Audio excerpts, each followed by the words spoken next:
Welcome. Welcome to the 21st Annual Pat Meyer Vision Awards ceremony, hosted by the Johnson County Coalition Against Domestic Violence. Thank you all for being here so much.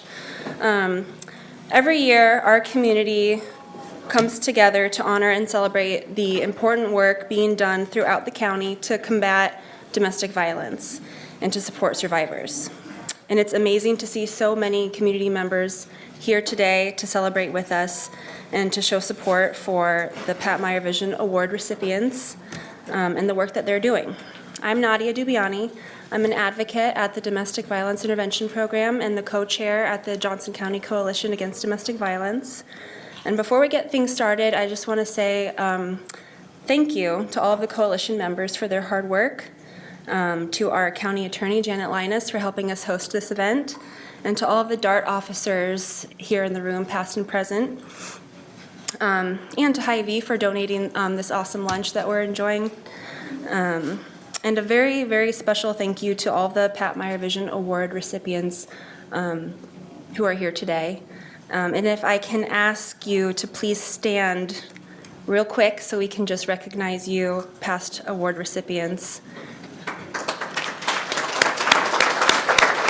Thank you so much. You guys are awesome.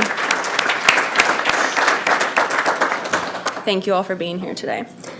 The mission of the Johnson County Coalition Against Domestic Violence is to be a collaboration of community organizations and individuals committed to ending domestic violence. And looking around the room here today, that's exactly what we have here. We're so grateful for our community and to all of you for being here today.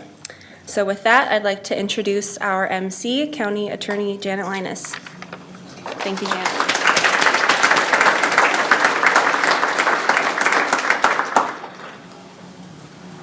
Welcome. Welcome to the 21st Pat Meyer Vision Awards ceremony. We're glad to have all of you here today. This is sponsored by the Johnson County Coalition Against Domestic Violence and the Domestic Violence Intervention Program. It was started in October because, or we're having it in October because this is National Domestic Violence Awareness Month, which began in 1981, actually, by the National Coalition Against Domestic Violence as a day of unity to connect battered women's advocates across the country and bring them together. The Day of Unity soon evolved into a week and then finally a month for Domestic Violence Awareness Month. And in 1987, that's when the first National Domestic Violence Awareness Month was observed. But in 1989, Congress actually passed a Public Law 101-112, officially designating October as National Domestic Violence Awareness Month. And such legislation has been passed every year since then.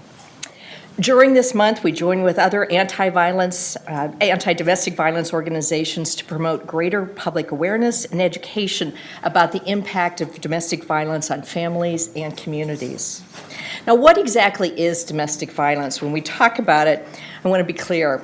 It's the willful intimidation, physical abuse, sexual abuse, and or other abusive behavior as part of a systematic pattern of power and control perpetrated by one intimate partner against another. It includes physical violence, sexual violence, threats, and emotional abuse. The frequency and severity of domestic violence can vary dramatically.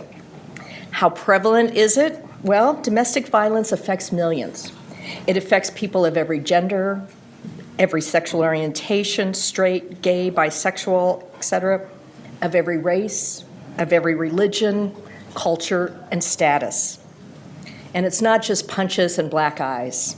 It's a variety of things: yelling, humiliation, stalking, manipulation, coercion, threats, and intimidation. It's stealing someone's paycheck. It's keeping tabs of somebody online. It's nonstop texting. It's the constant use of the silent treatment, or calling someone stupid so often that they actually start believing it. The U.S. Department of Justice estimates that 1.3 million women and 835,000 men are victims of physical violence by a partner every year. And every 9 seconds, a woman in the U.S. is beaten or assaulted by an intimate partner. 1 in 4 men are also victims of some form of physical violence by an intimate partner. Another frightening statistic that I read as preparing for this was that the number of U.S. troops killed in Afghanistan and Iraq between 2001 and 2016 was 6,488. The number of women who were murdered by current or ex-male partners during that same time frame was 11,766, according to the Huffington Post. That's almost double the number of soldiers that were killed in Iraq and Afghanistan during that same period of time when they were actually fighting a war. Domestic violence is not unique to Iowa, and in Iowa, 31.3% of Iowa women and 19.6% of Iowa men experienced domestic violence in their lifetimes. And too frequently, we hear when people are talking about domestic violence, they ask the question, well, why does she stay? Why does a victim stay in that relationship? Well, there are so many different reasons for that their self-esteem is totally destroyed by the abuse and emotional abuse and physical abuse, that they don't feel like they are safe or worthy of leaving. They feel responsible for their partner frequently and feel like everything that goes wrong is their fault. Frequently, they believe that the abuse will stop and the apologies and promises that it won't occur again will actually come true this time. Maybe more importantly, though, is it's actually extremely dangerous to leave. Women are 70 times more likely to be killed in the weeks after leaving an abusive partner than at any other time in the relationship. And additionally, though, people share a life with their intimate partner. The person who knows them best, who knows all their secrets, who knows their family, who knows their likes, their fears, everything else, is the one in control. And so they also rely on them for their caring of their children, their pets, all of their lives are often, they rely on this person who is now abusing them. But more importantly, though, the question should not be, why doesn't the victim leave? The questions we should be asking are, why does the abuser abuse?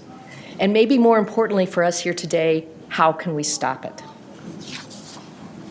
So what can we do to stop domestic violence? Eliminating domestic violence requires collaborative prevention and response services and action. Efforts must come from law enforcement, from victim service providers, prosecutors, healthcare providers, educators, business leaders, the faith community, and elected officials, among others. We are fortunate to have a strong community coalition here in Johnson County to try to address and how to stop domestic violence and work together. So while you heard a little bit about the the Johnson County Coalition Against Domestic Violence, I want to tell you the names and the participants, and I hope I have them all. If I don't, please speak up. We have the Domestic Violence Intervention Program. We have the Johnson County Attorney's Office, the Iowa City Police Department, the Coralville Police Department, Johnson County Sheriff's Office, the 6th Judicial District Department of Correctional Services, Iowa Legal Aid, Community, previously known as the Crisis Center, Mediation Services of Eastern Iowa, the U of I Office of Sexual Misconduct Response Coordinator, the Rape Victim Advocacy Program, Monsoon, United Asian Women of Iowa, NISA, Abbey Center for Community Mental Health, United Action for Youth, and U of I Athletics. Did I miss anyone? Hopefully. But that's quite a number. That's a lot of organizations and a lot of people that we can reach out to and that can come together to try to work to prevent and try to stop domestic violence. I want to talk a little bit about Domestic Violence Intervention Program. Recently, DVIP celebrated its 40th anniversary. It was great fun to see all the people who had worked with DVIP over the years at the celebration they had a few weeks ago. What is interesting is that DVIP didn't start out with this plan to be here 40 years later. It started out in the Women's Resource and Action Center with somebody saying she wanted to do some research on domestic violence. And suddenly there was this overwhelming call to the Women's Resource and Action Center of women wanting to talk about it, find out what they could do to try to get away from abusive partners, et cetera. And it evolved into what is now the Domestic Violence Intervention Program. We are happy to hear that we have them in the community, and unfortunately they are quite busy and remain quite full. In 1 year, DVIP will answer approximately 18,000 crisis phone calls and provide more than 8,000 nights of safe shelter to approximately 400 women and children. They support to have direct services for more than 28,000 men, women, and children. They serve the people not only in Johnson County now, but also in Iowa, Washington, Henry, Des Moines, Van Buren, and Lee counties. I have to say I've done this and read this in other years for this award, but I really like their mission statement. So I'm going to read it to you again. The mission of the Domestic Violence Intervention Program is to provide comprehensive support and advocacy services to victim survivors, focusing on intimate and long-term safety, empowerment, dignity, and hope. In collaboration with the community, we strive to end domestic violence abuse through education, accountability, and social justice. I think that should be the mission statement for all of us. Now, I want to get to why we are actually here today. Why do we call this the Pat Meyer Vision Award? We call it the Pat Meyer Vision Award because our original recipient was Pat Meyer. Now, Pat Meyer, I believe that many of you here today actually knew Pat Meyer. She was the original director of the Domestic Violence Intervention Program, and she kept the shelter going from when it just opened as a house on Iowa Avenue. And if any of you, like me, were in there, it was always crowded. It was always quite full of people, and there never seemed to be a space that was not taken up by somebody who needed the services. And Pat was always there to talk to people, to help them, to encourage them, to make sure that they were getting what they need and be the person that was there for their support. She was also, though, the one who educated so many of us in the community. As a new prosecutor for myself, Pat Meyer was instrumental in really teaching me about domestic violence and teaching me about how to respond and how to be appropriate with survivors of domestic violence. She was the support person for so many. She was a spokesperson, she was an educator, and she really is somebody who stood up for all of the survivors and taught so many of us in the community. She helped thousands of women, children, and men while she worked at DVIP. But her passion spread to so many others that we were so delighted that we could come up with some way of honoring her after she left DVIP. And so we started in 1999 with a Pat Meyer Vision Award, giving that award to her in recognition of her vision for a world where no man, woman, or child would ever fear from violence from a loved one, where the term domestic violence was unknown. So we are delighted to be able to continue this tradition with the Pat Meyer Vision Award. Now, you saw a few people standing up earlier who were recipients, but I always like to do this to remind us how big this coalition is and how many people in our community are involved in trying to end domestic violence. So I want to tell you about the other recipient award winners. In 2000, St. Andrew Presbyterian Church was honored with the Pat Meyer Vision Award. They had offered the support and use of their building for the Safe Exchange program where children can be exchanged between parents who had a protective order in place to keep the children safe. In 2001, Stephen Treves from the Community Mental Health received the award for his work on behalf of the Batters Education Program Advisory Board and trying to make sure that people were trained and could provide Batters Education Program services. In 2002, former Johnson County Attorney J. Patrick White was honored with the award for his work on behalf of domestic violence prosecution efforts and programs throughout the state in trying to help victims. In 2003, the 6th Judicial District Department of Correctional Services Probation and Parole was awarded, and one of the things that came out of the Department of Correctional Services are the silent witness statues, sculptures, whatever we want to call them here. These particular silent sculpture or silent witness sculptures are here, and each of them represents a man, woman, or a child who was killed by domestic violence. And the probation department took it on themselves to have people who were staying at Hope House or other people who were on probation actually make these silent witnesses, and it was a good therapeutic thing for them to do.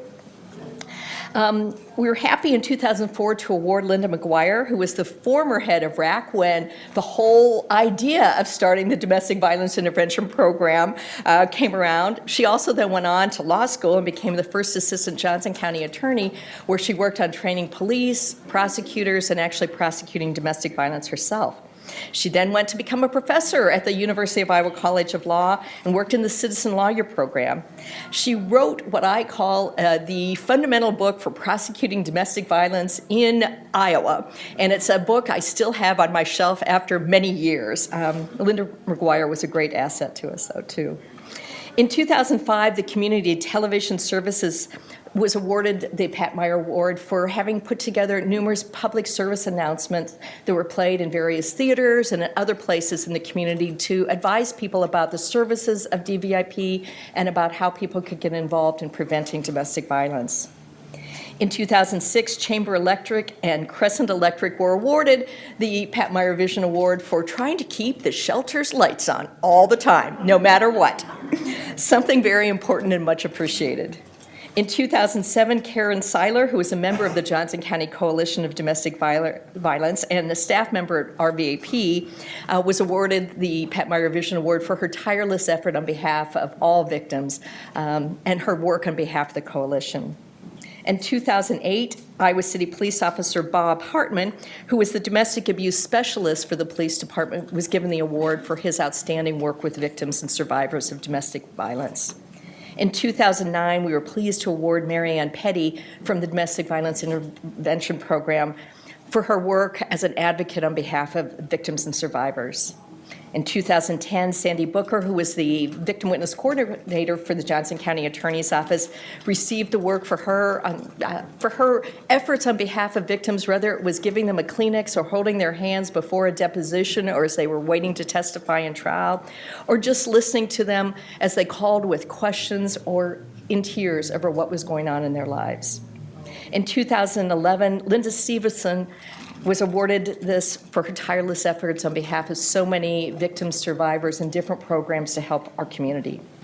In 2012, Alda Burish, who is sitting back here, was given the award for her efforts for all the victims that she has helped all the years and her education for all of us. As well as Marcos Taxi Cab received the award for helping get survivors to the shelter. And I always tell the story, but I love it, is they actually went out in the middle of the night to get a binky for a child who could not be soothed at DVIP to make sure that they could sleep through the night. Did that on their own. In 2013, Andy Winkleman, who is in the back here, is the academic coordinator and assistant director of educational programs at the U of I, received the award for his work with athletes and the university in trying to educate people on domestic violence. Table to Table also received the award for providing food to the Domestic Violence Intervention Program. Joey Matuzik from Department of Correctional Services, Joey Matisek, sorry, I always say your name wrong. She was the person who was assigned to handle all of the domestic abuse probation cases. A very, very thankless job. And she did an amazing job on that. Also, the Crisis Center, again now called Community, was awarded for their efforts on behalf of victims. Scott Stevens from the Iowa City Police Department was awarded it as well as Hy-Vee in 2015. Scott for his work with domestic violence victims and his efforts to try to educate and promote a variety of different programs and educate people all over Johnson County and law enforcement, really all over the state, in the Ontario Domestic Abuse Risk Assessment Tool. Hy-Vee for providing outstanding assistance to DVIP with food and other assistance throughout the year. In 2016, first Assistant County Attorney Rachel Zimmerman Smith, who was prosecuting most of the domestic abuse at that time, was given the award on her behalf of victims and her work with the coalition. And Lucky's Market for providing assistance to DVIP for trainings and for other things at the shelter. Charles Pierce from Iowa Legal Aid was given the award in 2017 for his tireless efforts on behalf of victims, coming to domestic abuse open hours to meet with victims about getting restraining orders, going through divorces, child custody, answering all of those issues, and really helping victims. And TGM Management, which is Heartland Inn, for providing services and availability of space for victims to go if there wasn't room at the shelter, and also for educating people who work there about domestic violence. And last year, Lieutenant Deb Summers from the Coralville Police Department was given the award for her efforts in trying to really educate not only Coralville Police Department, but other law enforcement officers throughout the Johnson County area and throughout eastern Iowa on behalf of working with domestic violence victims and her tireless effort on domestic violence cases, as well as Gloria Day Lutheran Church, who has been willing to accept donations to DVIP for many, many years, and tirelessly, their members tirelessly being willing to step up and take action to try to help DVIP. So those recipients you can see kind of from a wide range of things, from businesses to the university to law enforcement to service providers. We really have a great community of people working trying to end domestic violence in Johnson County. And because we are here today, though, to award another Pat Meyer Vision Awards to another individual and a business, I am very happy to bring Nadia back up here to present the awards.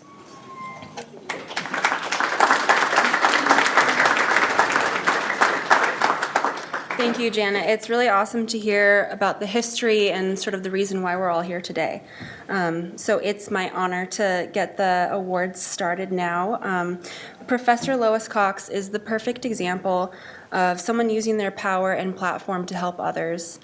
Her impressive career and varied accomplishments aside, she's well known in our community and beyond for going the extra mile to provide support and services to survivors of domestic violence. From 1989 to 1996, Professor Cox served as Assistant Dean for Student Affairs.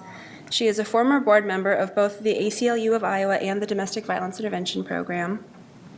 She is admitted to practice before the state and federal courts in Iowa, before the 8th Circuit Court of Appeals, and before the United States Supreme Court. During 2002 to 2003, she served as president of the Johnson County Bar Association. From 97 to 99, and again from 08 to 09, Professor Cox also served as the university ombudsperson. Professor Cox joined the Iowa Law faculty as a visiting professor in 1986. She was appointed to the faculty as associate clinical professor in 1988 and was promoted to clinical professor in 92. Before joining the law faculty, Professor Cox was a staff attorney with the Legal Services Corporation of Iowa. She's a member of the Iowa State Bar Association, the Johnson County Bar Association, and the Iowa Organization of Women Attorneys. In 2005, she was recognized for her incredible work and received the Michael J. Brody Award for Faculty Excellence in Service. She taught in the clinical law programs, focusing in the area of domestic violence, and in fact, Professor Cox and her students represented survivors and many clients of DVIPs, RVAPs, and other service providers for many years, providing both invaluable experience and education to future lawyers and critical free legal services to our clients and to survivors of domestic violence in an array of issues. So it is my honor to present her with the Pat Meyer Vision Award for her amazing service and commitment to survivors.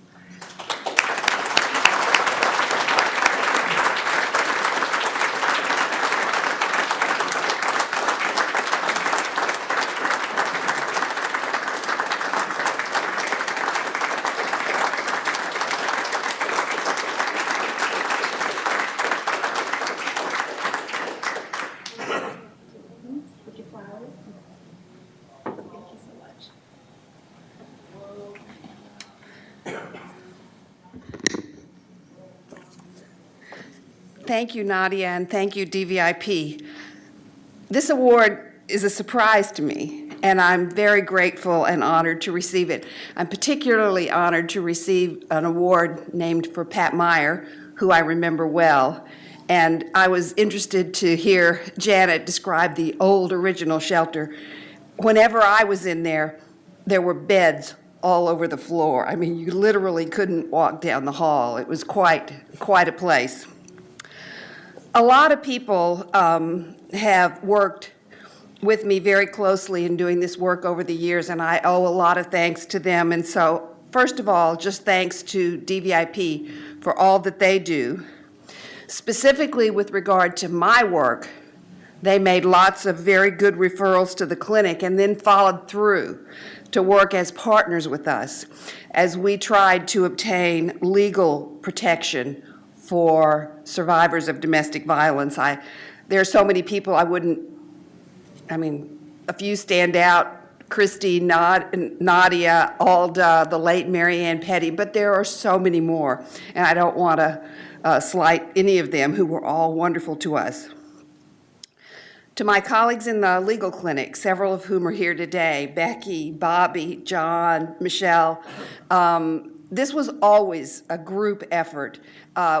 Very often when clients would come into the clinic for help with a domestic violence issue, they would stay to have maybe a broader family law issue taken on by John, or an immigration matter taken on by Bobby, and they were all helped and aided through the process by Becky and Michelle. So this was really a group effort.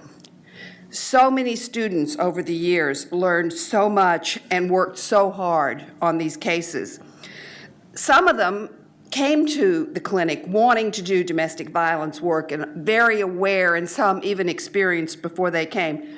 For some, it was almost a random assignment.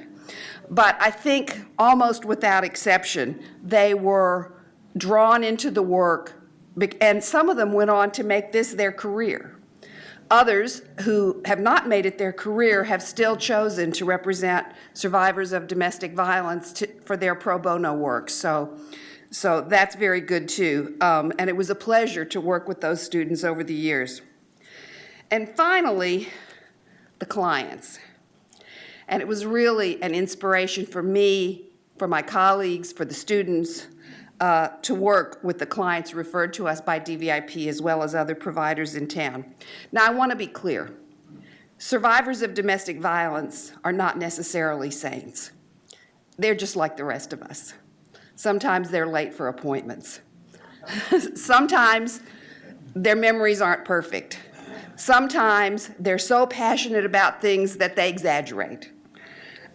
But looking back on my work with them, I have to say that they were an inspiring group.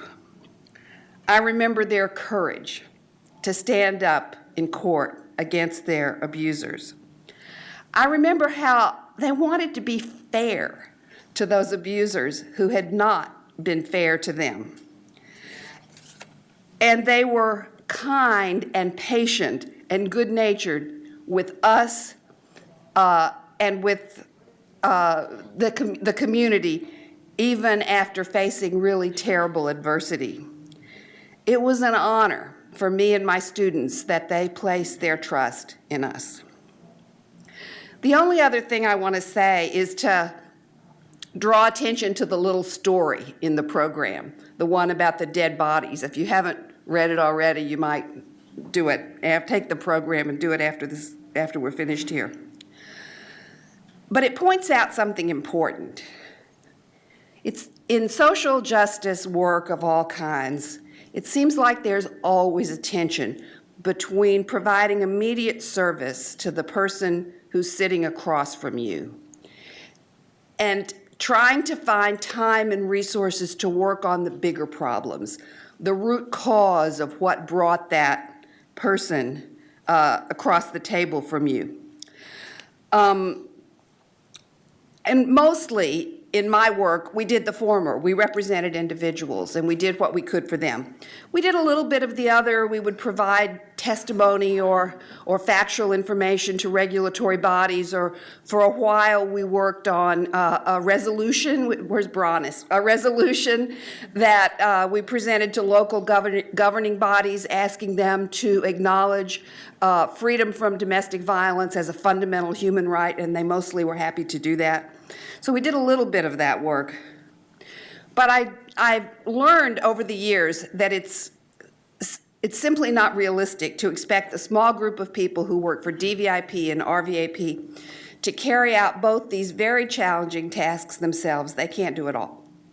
So they need help from all of us and from all the roles that we occupy in the community, whether we're neighbors, family members, parents, employers, co-workers, members of faith communities, teachers, students, in whatever role we function in the community. It's important to enunciate this clear message that intimate partner violence is never acceptable under any circumstances. And thank you again.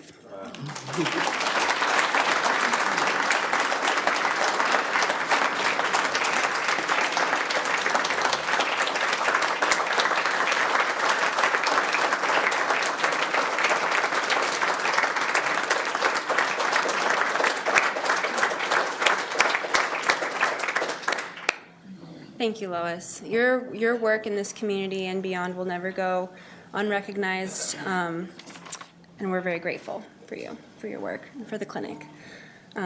So we're also here to recognize the United Action for Youth, which is very near and dear to my heart personally.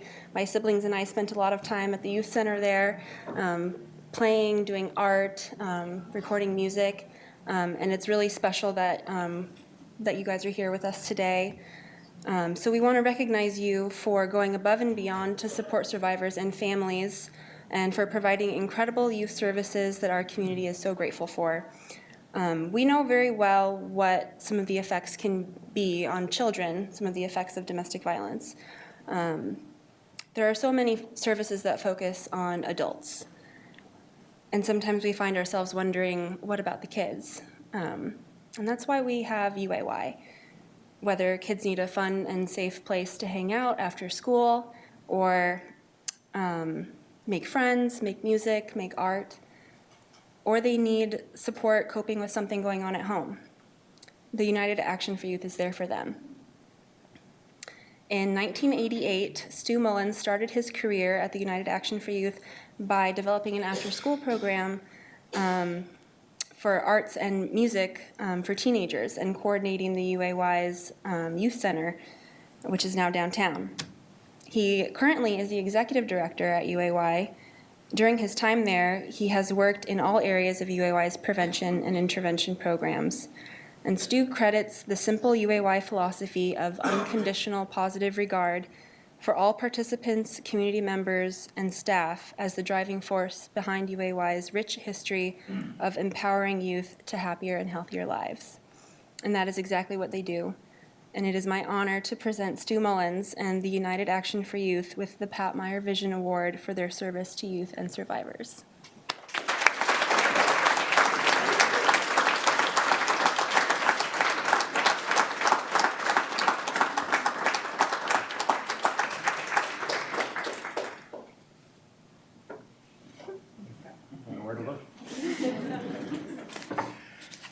Yeah, I wrote down a few notes. I too knew Pat for years and years and years. So long that this is the font I use now to make notes. In fact, my wife, who worked at UAY for a long time, she helped run a preschool early in her human service career, so I have a long history with Pat. I worked with her through the AmeriCorps program in particular for a number of years. AmeriCorps are real vital to our work, especially at our youth center. And got to know Pat very well. I know Genevieve on our staff worked with Pat for a long time, so I'm very honored to receive this in her spirit. I'm humbled and inspired by I think it's just a really good opportunity for me to say that, I'm really humbled and inspired by all the agencies in our community. We have this wonderful, glorious array of old agencies, so to speak, that do amazing work out in our community, and I kind of accept that on behalf of all those folks. We're not the only place doing great work in the community. I want to thank all of our supporters. Many of you are here. Many of them are funders, but many of them are just individuals in our community that help us get our work done every day. But most of all, much like Lois, I want to thank the young people that inspire us and excite us, make us laugh every day, and sort of push us on every day to make their lives better and happier and healthier. So thank you.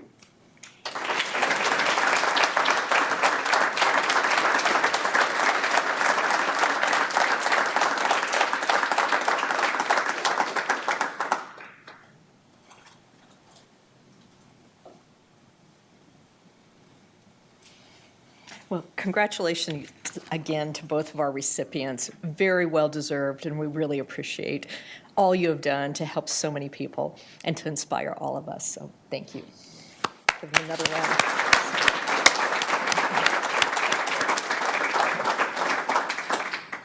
So what can we do now? So I want to remind you about a few things that you can do as you leave, after you leave here today. One is Giving Tuesday happens to be in December this year. So on December 3rd, feel free to go online and make your contributions to DVIP or UAY, if you would, so that they can continue the services they're providing. DVIP always needs additional help. While it is not the Iowa Avenue house filled floor to ceiling with mattresses, it is still a place that needs all kinds of support, lots of assistance, and lots of money is needed to try to keep things going there. If you have items you want to donate, I believe you can still take them to Gloria Day Lutheran Church at 123 East Market Street that they can use in the shelter or probably take somewhere and sell it to try to get the money for DVIP. Consider yourself volunteering, either with UAY, with DVIP. There's a variety of opportunities if people want to get involved. But maybe even more importantly, talk to people. Talk to your friends, your family, your coworkers about domestic violence. Talk to them about what they can do to stop it or how they can even recognize it and try to intervene. Talk to them about services that are available so they can pass that along to other people they know as well. If you know somebody who needs direct services, I'm going to give you the 800 number for DVIP. It's 800-373-1043. Again, 800-373-1043. It's important that people who are in the situation where they are being abused have that resource, that number, so they can call and find out what their options are, get support, and get some help. But I'd say most importantly for everyone is don't stay silent. Speak up. Let people know what you have learned, what you have heard, what you have seen, and that the abuse must stop. So when you see violence, speak out against it. When you hear people who don't understand it, try to educate them and do what you can to try to stop violence in our community. Together, working together as the coalition, as all our individual beings, and taking our efforts and using our voices, we can end domestic violence. So thank you very much for coming. And again, congratulations to our recipients. Thank you.